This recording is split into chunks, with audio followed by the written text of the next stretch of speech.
আজকের রেসিপি কাঁচা টমেটোকে নিয়ে। কাঁচা টমেটো যা এই সময় প্রচুর পরিমাণ পাওয়া যায়। কাঁচা টমেটোতে প্রচুর পরিমাণ ভিটামিন সি রয়েছে, যা শরীরের পক্ষে খাওয়া ভীষণ উপকারী। চলো দেখে নিই কাঁচা টমেটোর এই রেসিপিটা। 300 গ্রাম কাঁচা টমেটোকে ভালো করে ধুয়ে নিয়ে এরকম পিস পিস করে কেটে নিয়েছি। আর নিয়েছি 4টে মিডিয়াম সাইজের আলু, এরকম লম্বা আলু ভাজার মতো একটু মোটা করে কেটেছি। আর কয়েকটা কাঁচা লঙ্কা নিয়েছি। গ্যাসের ওভেনের মুখে কড়াই বসিয়ে আমি 3 চামচ সর্ষের তেল নিয়েছি। রান্নাটা কিন্তু সর্ষের তেলেই ভালো লাগবে। তেলটা গরম হলে খুন্তি দিয়ে কড়াইয়ের চারদিকে আমি তেলটাকে লাগিয়ে নিলাম। গ্যাসের ফ্লেমটাকে লোয়ে দিয়ে আমি একটা শুকনো লঙ্কা ফোড়নে দিয়ে দিলাম। হাফ চামচ 5 ফোড়নও দিয়ে দিলাম ফোড়নে। আর একটা কাঁচা লঙ্কাকে চিড়ে ফোড়নে দিলাম।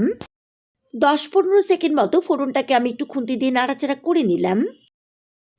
ফোড়ন থেকে সুগন্ধ বেরোলে যে আলুগুলোকে আমি খোসা ছাড়িয়ে ভালো করে ধুয়ে একটু মোটা মোটা আলু ভাজার মতো কেটে নিয়েছিলাম, সেগুলো তেলের মধ্যে দিয়ে দিলাম। আর এই সময়টা আমি গ্যাস ফ্লেমটাকে মিডিয়ামে করে দিয়েছি।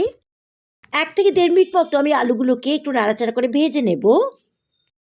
এবার আমি যে কাঁচা টমেটোগুলো কেটে রেখেছিলাম সেগুলো আস্তে আস্তে আলুর মধ্যে দিয়ে দিচ্ছি।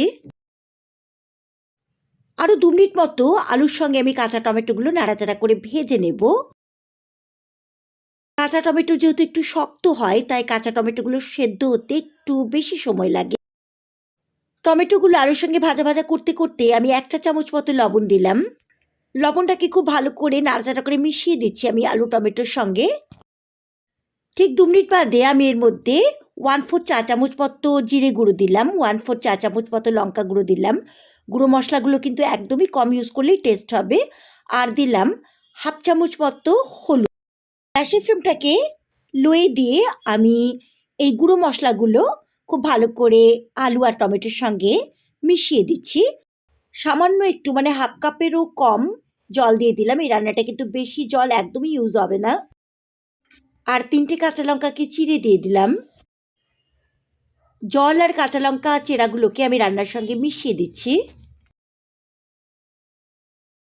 গ্যাসের ফ্লেমটাকে মিডিয়াম টু লোয়ে দিয়ে আমি 5 মিনিটের জন্য ঢাকনা দিয়ে দিলাম। ঠিক 5 মিনিট বাদে আমি ঢাকনাটা খুলে দিলাম। দেখো খুব সুন্দর করে আলু টমেটো সব কিছুই সেদ্ধ হয়ে গেছে। এই রান্নাটা কিন্তু একদম মাখা মাখা হবে আর একটু ভাজা ভাজা হবে, তাহলে কিন্তু টেস্ট হবে রান্নাটার।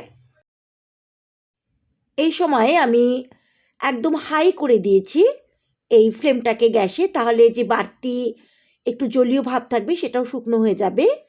হাফ চামচ মতো চিনি দিয়ে দিলাম। যেহেতু কাঁচা টমেটো একটু টকটক ভাব থাকে, তাই চিনি দিলে টেস্টটা ভালো হবে। চিনিটাকে খুব ভালো করে মিশিয়ে দিচ্ছি রান্নার সঙ্গে। এই কাঁচা টমেটোর রেসিপিটা কিন্তু শুধু ভাত নয়, রুটি লুচি পরোটা সব কিছুর সঙ্গেই ভালো লাগবে। আর রেসিপিটা ভালো লাগলে অবশ্যই আমার চ্যানেল ডালিয়াস ক্রিয়েটিভিটিকে সাবস্ক্রাইব লাইক আর শেয়ার করো। কিছুক্ষণ নাড়াচাড়া করার পর গ্যাসের ফ্লেমটাকে আমি লোই করে দিয়েছি। দিয়ে বেশ অনেকটা পরিমাণ ধনেপাতা কুচি ভালো করে ধুয়ে নিয়ে দিয়ে দিলাম রান্নাটার মধ্যে। ধনেপাতা কুচিটাকে খুব ভালো করে রান্নার সঙ্গে আমি মিশিয়ে দিচ্ছি। একদম তৈরি হয়ে গেছে কাঁচা টমেটোর ভাজা বা তরকারি যাই বলো না কেন। গ্যাসের ফ্লেমটাকে আমি অফ করে দিয়ে ঢাকা দিয়ে 5 মিনিট স্ট্যান্ডিং পজিশনে রেখে তারপর সার্ভ করব।